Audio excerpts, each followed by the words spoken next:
part sur le même principe que la 244. Vous retrouvez à l'arrière votre suceur d'aspiration. Notre flexible, on vient faire un petit col de cygne pour essayer de récupérer un maximum d'eau sur l'aspiration. Vous avez les mêmes pédales à l'arrière. Petit mouvement, petite pression, nos brosses tombent, notre suceur tombe, tout est bon. Pour remonter la machine, la repositionner en position de stockage, vous la basculez, vous avez la petite roue devant qui ressort, le suceur qui remonte. Position de stockage, vous pouvez la déplacer comme la 244. La batterie, toujours la NX300. On est sur 1h15 d'autonomie, 1 heure de charge à 80%, 2 heures de charge à 100%.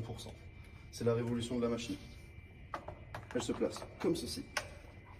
Vous avez juste là notre réservoir d'eau propre qui fait 2 litres.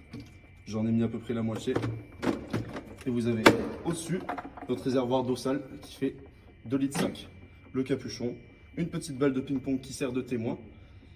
Hop. Vous voyez, elle se relève.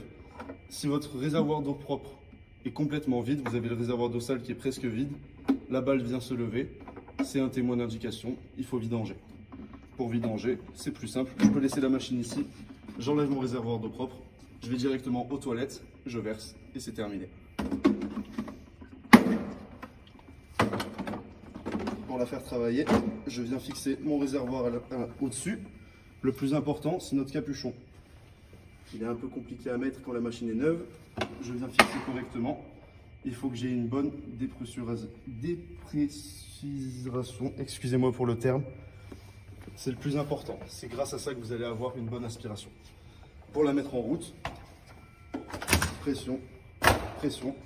Je viens débloquer mon timon juste ici. Le timon est amovible. Vous avez les poignées rouges juste là. Une pression continue, comme sur une tondeuse. Vous avez les LED juste au-dessus qui s'éclairent. 2 boutons. Le bouton d'aspiration, le bouton d'eau. Pression. Bouton jaune. La machine se met en route.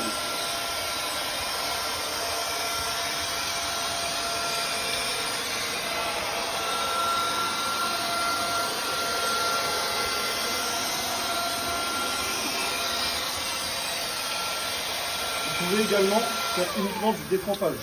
Je viens couper mon aspiration, relever mon suceur au pied et laisser travailler les brosses. Vous pouvez régler le débit d'eau. Vous avez juste ici des petits robinets. On met au minimum +1, ce que je conseille, de ce côté et de ce côté. Et vous laissez travailler la machine sur le sol. On fait des petits allers-retours, on essaie de travailler sur une petite surface. Et vous voyez, sans mettre de produit à l'intérieur, c'est à préciser. On travaille uniquement avec la force de la machine et ça rend super bien. Lorsqu'on a terminé notre détrempage, on redresse, on baisse, on réactive notre aspiration. On peut couper l'eau si on en a envie et on récupère ce qu'on a laissé au sol.